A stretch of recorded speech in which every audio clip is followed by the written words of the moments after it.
जम्मू कश्मीर में आई भीषण बाढ़ से निपटने के लिए तीनों सेनाएं राहत और बचाव के काम में जुटी हैं। अब तक करीब 23,000 लोगों को सुरक्षित जगहों पर पहुंचाया गया है। जम्मू कश्मीर में करीब 2,500 गांव बाढ़ से पीड़ित बताए जा रहे हैं।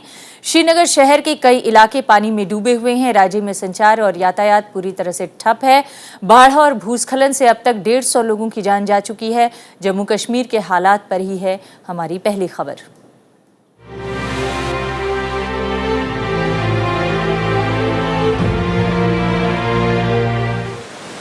जम्मू और कश्मीर में बाढ़ और भूस्खलन से जरूरी सेवाएं बंद पड़ी हैं, जिसके चलते सरकार और प्रशासन भी तेजी से काम नहीं कर पा रहा है। इस आपात स्थिति में तीनों सेनाएं मोर्चा संभाले हुए हैं, जो राहत और बचाव के अलावा जरूरी चीजों को लोगों तक पहुंचाने में जुटी हैं। पीड़ितों को नाव और हवाई रास्ते से निकाला जा रहा है। श्रीनगर में लाल चौक, मिलिट्री बेस, सचिवालय समेत कई इलाकों में पानी भरा हुआ है। सेना ने बादामी बाग छावनी में फंसे 1,400 लोगों को निकाला। जम्मू और कश्मीर में 400 से ज्यादा गांव बाढ़ में पूरी तरह से तबाह हो गए हैं।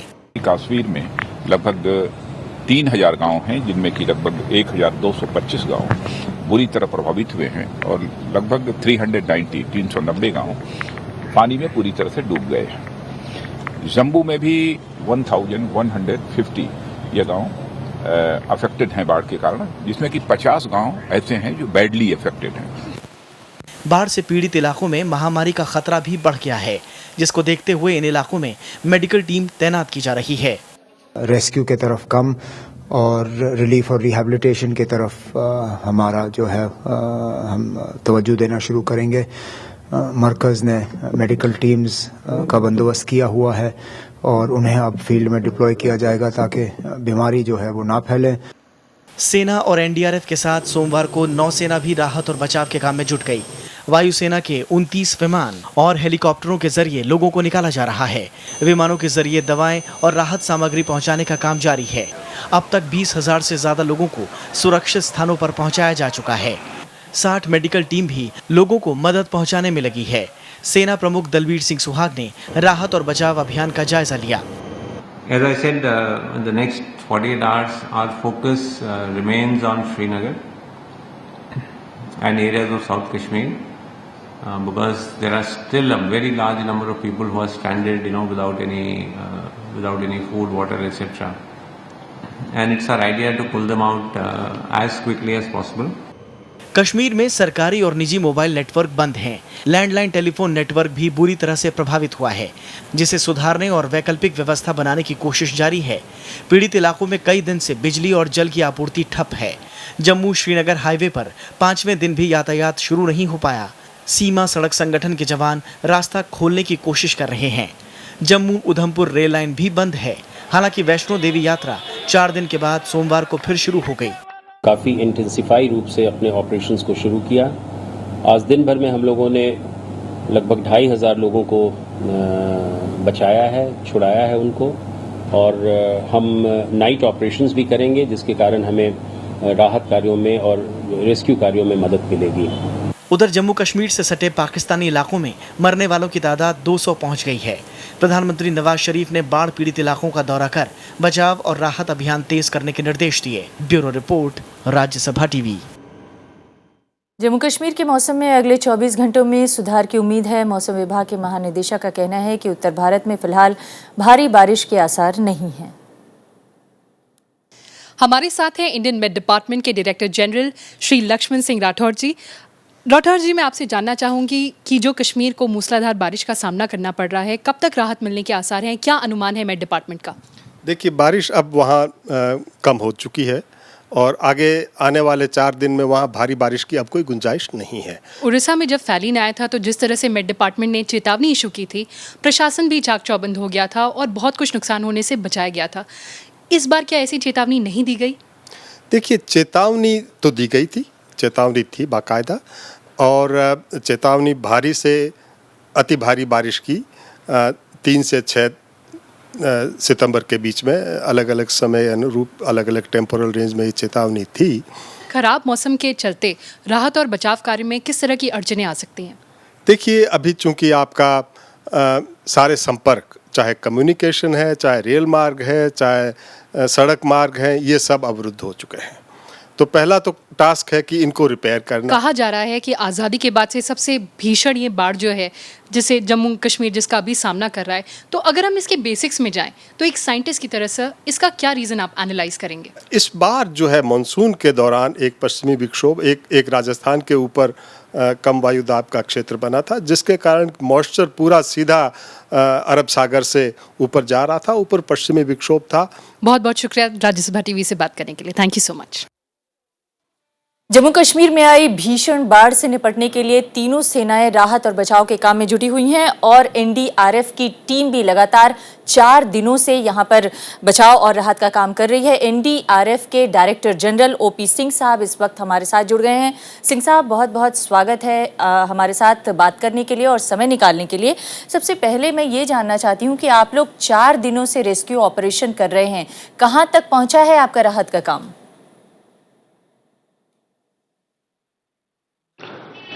हम लोगों ने ये बात सही है, हम लोग 4 दिनों से वहाँ राहत का कार्य कर रहे हैं और प्रदेश के विभिन्न भागों में कर रहे हैं। जम्मू में भी हैं और उधमपुर में भी हैं और खासकर वैली में भी हैं। और राहत का कार्य बहुत ज़ोर शोर से चल रहा है। दिन और रात हम लोग राहत के कार्यों में जुटे हुए हैं।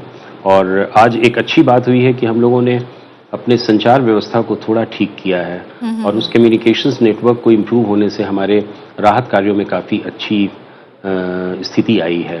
हमारे ऑफिसर्स वहाँ पे हैं जो ऑपरेशंस को कंडक्ट कर रहे हैं और हमारे जो एनडीआरएफ की टीम मेंबर्स हैं उन सबों से हमारा संवाद स्थापित हो गया है। कितनी टीमें लगाई गई हैं, कितने लोगों को बचाया जा चुका है अभी तक और कितनी और जरूरत है आपको राहत के काम में लगाने के लिए टीमों की?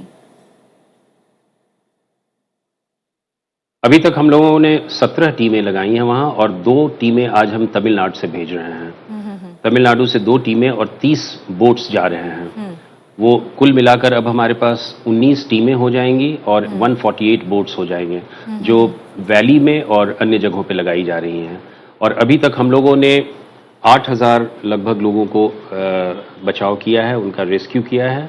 और आज केवल दिन में हम लोगों ने लगभग 2500 लोगों को रेस्क्यू किया है 42 मोहल्लों से, 42 ऐसे इलाकों से जहाँ पे पानी भरा हुआ है, जल का स्तर बढ़ा हुआ है और राहत कार्यों में कुछ कठिनाइयां महसूस की जा रही हैं। सिंह साहब, आपने कहा 8000 लोगों को रेस्क्यू किया जा चुका है, लेकिन क्या आप लोग को कुछ अंदाजा है कि अभी कितने लोग फंसे हुए हैं और क्यों नहीं साउथ कश्मीर में अभी तक रेस्क्यू किया जा पा रहा है? किस तरह की मुश्किलें आ रही हैं उधर?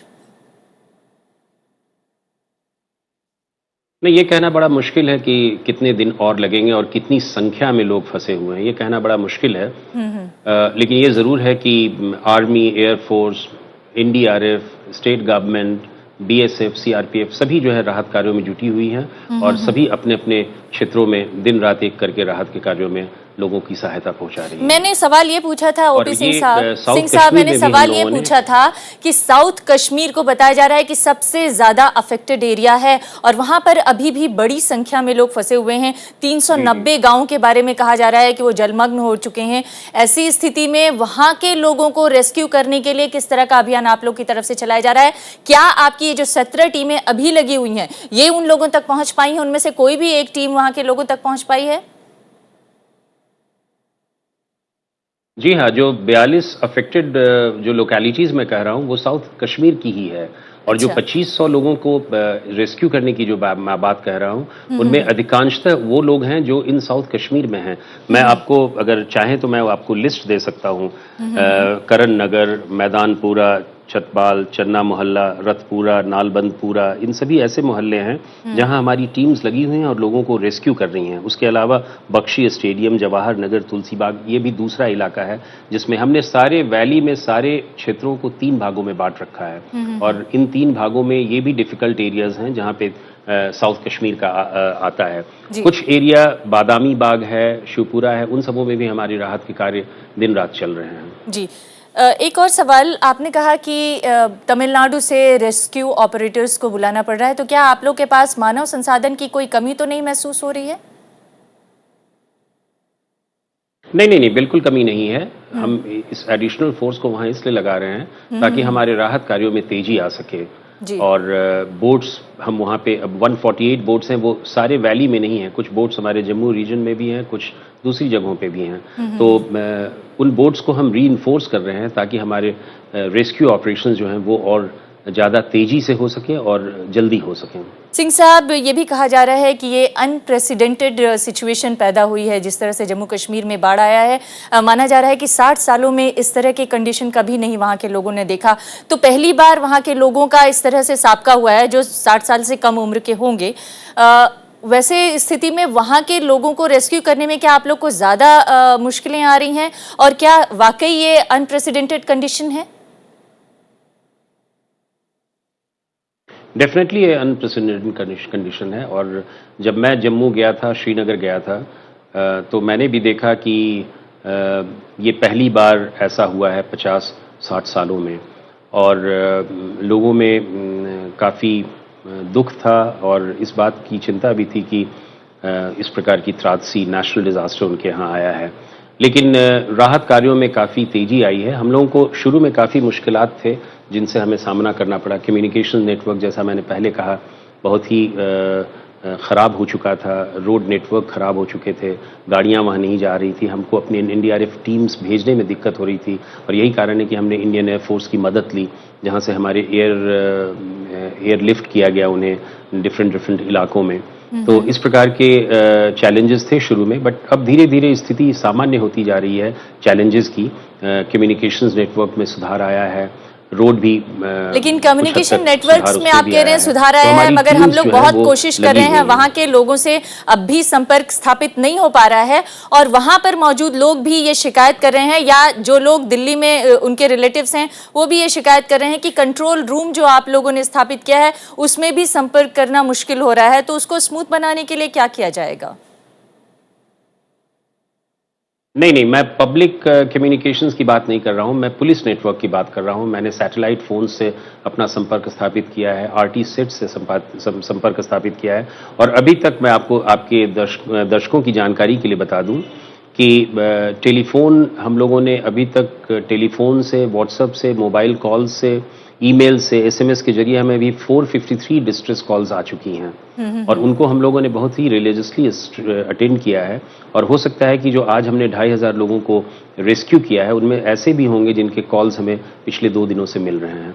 तो हमारा कंट्रोल रूम निरंतर काम कर रहा है, और जो भी सूचनाएं आ रही हैं, जो भी मुसीबतों के बारे में लोग बता रहे हैं, उनको हम नोट कर रहे हैं और उनको हम फॉरवर्ड कर रहे हैं अपने टीम्स को, अपने सुपरवाइजरी ऑफिसर्स को, ताकि उन लोगों तक हम पहुंच सकें। ये खतरा कब तक बना रह सकता है? कि क्या आप लोगों ने कुछ इस बात का आकलन किया है? ये खतरा कब तक बना रह सकता है? क्योंकि बहुत सारे लोगों को ये भी आशंका हो रही है कि आने वाले दिनों में श्रीनगर पर खतरा और बढ़ सकता है। ये कहना मेरे लिए उचित नहीं होगा, लेकिन अभी ये कहना भी मुश्किल है कि ये खतरा कब तक रहेगा। हम लोग रेस्क्यू ऑपरेशंस कर रहे हैं, और मुझे पूरा विश्वास है कि अगले 2-3 दिनों में हम काफ़ी कामयाब हो जाएंगे। जी, आपकी टीम कितने दिनों तक के लिए तैयार है यहाँ पर रेस्क्यू ऑपरेशन करने के लिए? जब तक हम सभी लोगों को नहीं बचाते हैं तब तक वो वहीं रहेगी। उत्तराखंड में पिछले साल जिस तरह की कुदरत की तबाही आई थी, सिंह साहब, उत्तराखंड में जिस तरह से पिछले साल कुदरत की तबाही आई थी, भारी बाढ़ और बारिश देखने को मिला था, क्या उससे आप इसकी तुलना करना चाहेंगे या उससे भी ज्यादा भयंकर है ये? नहीं, ये तुलना करना मुश्किल होगा। ये हर एक परिस्थिति में नेशनल ट्रेजेडी जो है वो अलग अलग होती है, और इसमें किसी एक ट्रेजेडी को, एक नेशनल डिजास्टर को दूसरे नेशनल डिजास्टर से तुलना करना हम समझते हैं उचित नहीं होगा। नहीं, लेकिन क्या उससे ज्यादा मुश्किल आ रही है राहत के काम में आप लोगों को? नहीं, जो राहत के कार्यों में जो सामान्य मुश्किलात आती हैं वो हमेशा आती हैं, चाहे वो कहीं का भी इलाका हो, हिल टॉप्स हो या प्लेन इलाका हो, कुछ मुश्किलात होती ही हैं। जैसे कम्युनिकेशंस हमेशा ख़राब होता है, उसको फिर बनाया जाता है, रोड नेटवर्क में कुछ दिक्कतें आती हैं, सेटअप करने में उसको टाइम लगता है। तो इस तरह की मुश्किलात जो है हमेशा आती है, इट्स जनरल ट्रेन। बट धीरे धीरे हम लोग उसको कर चुके हैं, और हम लोग का ये हमारा विश्वास है कि हम अगले 2 दिनों में, 3 दिनों में हम काफ़ी राहत कार्यों में कामयाबी लाएंगे। सिंह साहब, जाते जाते एक और सवाल जरूर आपसे पूछना चाहूंगी। एक आखिरी सवाल सिंह साहब, 1 सितंबर को आपने अपना चार्ज संभाला डायरेक्टर जनरल का एनडीआरएफ के, और उसके बाद 2 सितंबर से 3 सितंबर से लगातार इस तरह की भारी तबाही देखने को मिल रही है। क्या आपको लगता है आपके सामने बहुत बड़ी चुनौती ही पद संभालते हुए आ गई है? मैं समझता हूँ कि ये सही है। इसी तरह लोग सीखते हैं, तो मैं भी सीख रहा हूँ। जी, हमें उम्मीद है कि आने वाले दिनों में आप जल्द ही जम्मू कश्मीर के लोगों को राहत पहुंचाने में कामयाब होंगे और जो भारी तबाही आई है उसके प्रति पूरा देश संवेदनशील है, पूरा देश शोकग्रस्त है और उम्मीद कर सकते हैं कि आप लोगों की मेहनत से वहां के लोगों की जो मुश्किलें हैं वो कुछ कम करने में ज़रूर मदद मिलेगी। बहुत बहुत धन्यवाद हमसे बातचीत करने के लिए mister Singh. Thank you so much. तो ये आप सुन रहे थे एनडीआरएफ के डायरेक्टर जनरल ओपी सिंह साहब को और इसी के साथ हम रुकेंगे एक ब्रेक के लिए। ब्रेक के बाद लौटेंगे तो बात करेंगे कि दिल्ली में सरकार बनाने को लेकर किस तरह की चल रही है कवायद।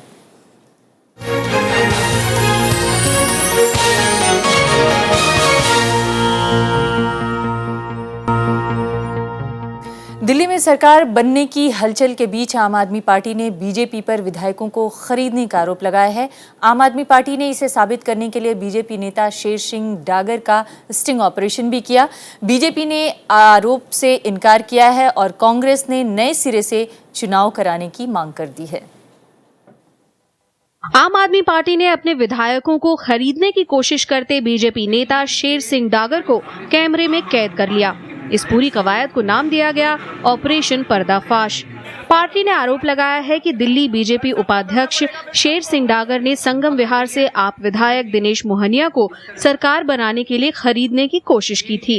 बीजेपी ने 3-4 टीम्स बनाई हुई हैं। एक टीम डागर साहब की थी। समय आने पे, जरूरत पड़ने पे, जैसा मैंने कहा, हम किसी भी हालत में बीजेपी को बेईमानी से सरकार नहीं बनाने देंगे। बीजेपी ने आम आदमी पार्टी के आरोपों से पल्ला झाड़ लिया है। गृह मंत्री राजनाथ सिंह ने साफ किया कि दिल्ली में सरकार गठन को लेकर सारा मामला अब तक उपराज्यपाल और राष्ट्रपति के बीच ही है। वहीं राष्ट्रीय सचिव आरपी सिंह ने स्टिंग की जांच होने तक शेर सिंह डागर के इस्तीफे की मांग की। वो पूरी सीडी की फॉर्सेनिक टेस्ट हो तो पता लगा क्या। हाँ, परंतु तब तक के लिए डागर साहब को इस्तीफा, अपने उपाध्यक्ष पद से इस्तीफा देना चाहिए। कांग्रेस ने आम आदमी पार्टी की ओर से किए गए स्टिंग को लेकर बीजेपी पर हल्ला बोला है।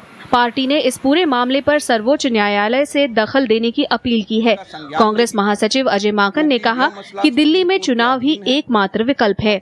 सुप्रीम कोर्ट इसका संज्ञान लेगी, इसका कॉग्निजेंस लेगी और सुप्रीम कोर्ट इन सब बातों को देखते हुए दिल्ली विधानसभा को एकदम से भंग करके यहाँ पर फिर से दोबारा से इलेक्शंस कराने के आदेश करेगी। ऐसा हम लोग उम्मीद है और ऐसा हम लोग चाहते हैं। पार्टी में अलग थलग पड़ जाने के बाद शेर सिंह डागर को अकेले ही मीडिया का सामना करना पड़ा।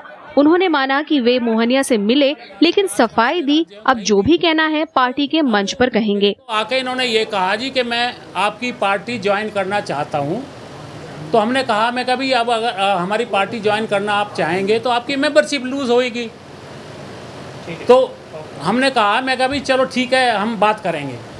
तो ये इस कड़ी में मेरे से 1-2 बार मिल चुके हैं। इससे अलावा और कोई बात है ही नहीं। जो ये आरोप लगा रहे हैं बहुत झूठा आरोप है। 9 सितंबर को सुप्रीम कोर्ट में आम आदमी पार्टी की ओर से दायर याचिका की सुनवाई है, जिसमें केंद्र सरकार को दिल्ली में सरकार गठन को लेकर अब तक के किए गए प्रयासों का लेखा जोखा देना है। अनु देवान, राज्यसभा टीवी।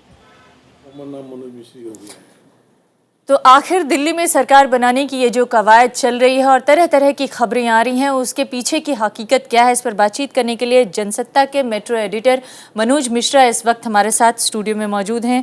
मनोज जी, जिस तरह की खबरें आ रही हैं, कभी स्टिंग ऑपरेशन की, कभी किसी और खुलासे की, कभी किसी और तरह के खुलासे की, इसमें क्या मतलब कितनी गंभीरता आप देखते हैं और क्या इससे सरकार बनाने की जो ओवरऑल कवायद है उस पर कुछ असर पड़ने की संभावना देख रहे हैं आप?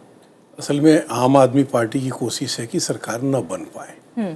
उनको ये लगता है कि जितना जल्दी चुनाव होगा सबसे ज़्यादा लाभ उन्हीं को होगा। इसलिए वो ये पहले दिन से ही, जिस दिन से 4 तारीख को ये खबर आई कि उपराज्यपाल ने एक रिपोर्ट राष्ट्रपति को भेजी है कि सबसे सिंगल लार्जेस्ट पार्टी को हम सरकार बनाने के लिए बुलाएं, ये इजाज़त दें आप, तभी से आम आदमी पार्टी ने ये कहना शुरू किया कि खरीद फरोख्त, और वो तो पहले भी कहते रहे। और अरविंद केजरीवाल जो पार्टी के नेता हैं, उन्होंने अपने सभी एमएलए को कहा कि कोई अगर ये ऑफर लेके आता है तो आप उसका स्टिंग कर दो और स्टिंग करने के बाद वो फिर फेल हो जाएगा। नहीं, लेकिन इसका मतलब तो ये है कि जो स्टिंग वो दिखा रहे हैं उसमें सच्चाई है कुछ हद तक, और जो क्या कल कोर्ट में सुनवाई होने वाली है उससे उस पर इस स्टिंग ऑपरेशन का कुछ असर पड़ेगा क्या? निश्चित पड़ना चाहिए। ये जो अभी तक तो यही साबित हुआ है कि स्टिंग जो दिखाया है इन्होंने वो सही है, और अब ये केवल उसमें ये साबित होना है कि क्या शेर सिंह डागर बीजेपी के लीडरों के कहने पर ऐसा कर रहे हैं या अति उत्साह में उन्होंने, जैसा उन्होंने कहा है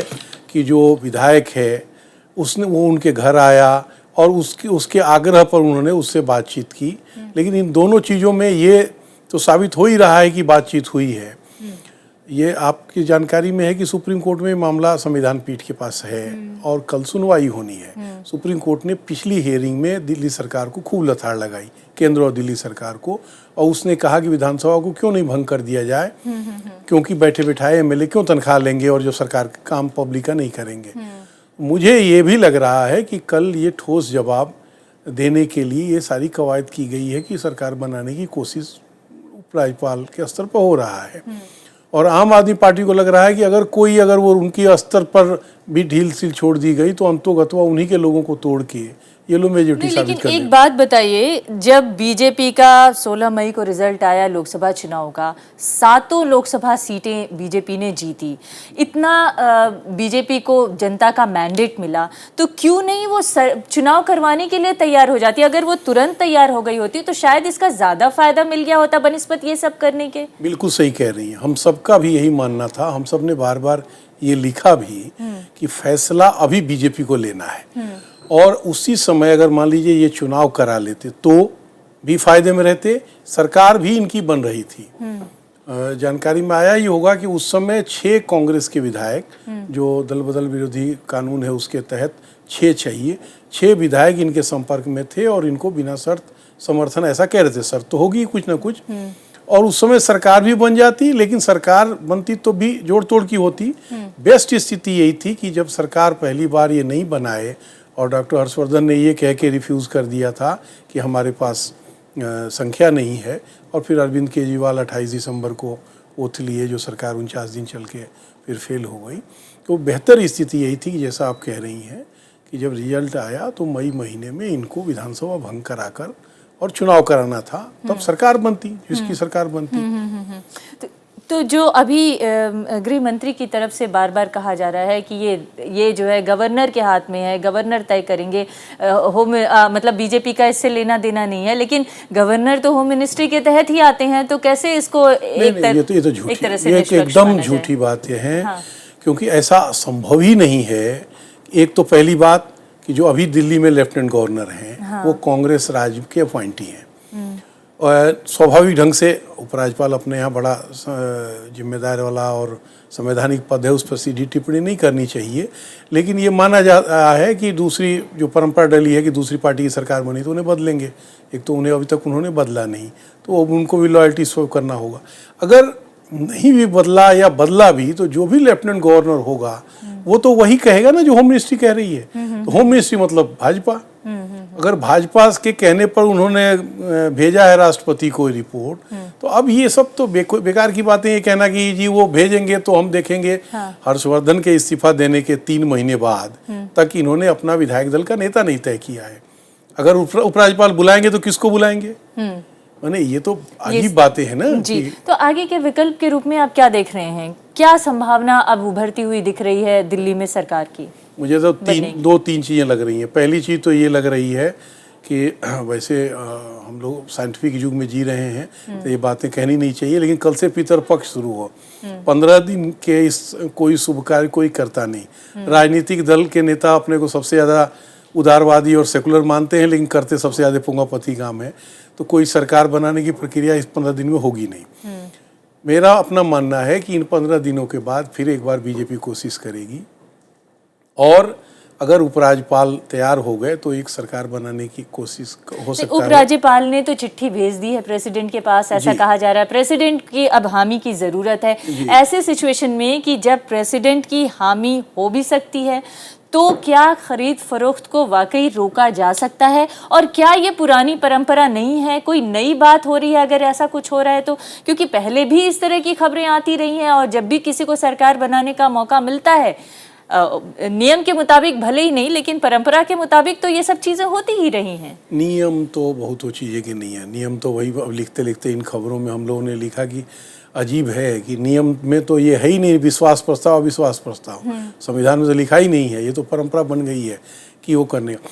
मैं दूसरी बात कह रहा हूँ, मुझे ये लग रहा है कि किसी भी तरह से ये लोग चाह रहे हैं, भाजपा के नेता, कि चुनाव जो अभी 4 राज्यों के चुनाव हो उनके साथ दिल्ली का चुनाव ना हो, तो इसके लिए ये 1 महीना इसको टाल लेंगे किसी तरह से कवायद करके, ताकि उन चुनाव अगर 4 राज्यों के साथ ये चुनाव नहीं होगा तो आने वाले दिनों में क्या ये बिना चुनाव के सरकार बनाने की क्षमता रखते हैं या बिना चुनाव के सरकार बना सकते हैं या फिर इसका अलग से चुनाव चाहते हैं वो? जी नहीं, वो अलग से चुनाव चाहते हैं इसलिए कि जाड़ा आ जाए। दिल्ली में जो मेजर प्रॉब्लम है जिसके चलते सरकार बनती बिगड़ती है, बिजली, पानी, सब्जियों की महंगाई, ये सब चीज़ें नॉर्मल हो जाए, अपने आप हो जाएंगी।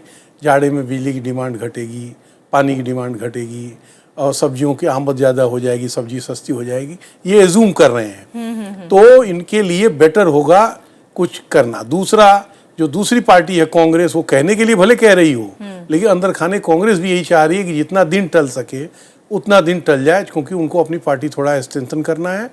और आप पार्टी को ये लग रहा है, आम आदमी पार्टी को, कि ये जितना देरी करेंगे उतना हम लोग के लिए कमजोर होगा। जी, तो इसमें सबसे ज्यादा फायदा आपको ये दिख रहा है कि हो सकता है कि बीजेपी अपने आप को एक बार फिर से स्ट्रेंथन कर पाए, क्योंकि जो इस समय विवाद के मुद्दे हैं, रेल भाड़ा बढ़ने का, महंगाई बढ़ने का, सब्जियों के दाम बढ़ने का, बिजली के दाम बढ़ने का, वो सब शायद स्टेबलाइज हो जाए और तब शायद बीजेपी जाना चाहती है। लेकिन हमारा पुराना सवाल फिर भी रह गया कि अगर इन सब चीज़ों के बजाय बीजेपी पहले ही चुनाव करा लेती, जो लोकसभा चुनाव में कामयाबी हो सकता है उसको यहाँ पर भी दोहराने का मौका मिल जाता। बहुत बहुत धन्यवाद आपका हमारे इस चर्चा में शामिल होने के लिए। हम उम्मीद करते हैं कि आने वाले 15 दिनों में शायद कोई नया रास्ता निकले या फिर हो सकता है उस रास्ते पर भी बीजेपी जाए जिसकी तरफ इशारा कर रहे हैं मनोज जी। बहुत शुक्रिया। तो ये थी दिल्ली में किस तरह से सरकार बनाने की कवायद चल रही है, उस पर हमारी खास पेशकश।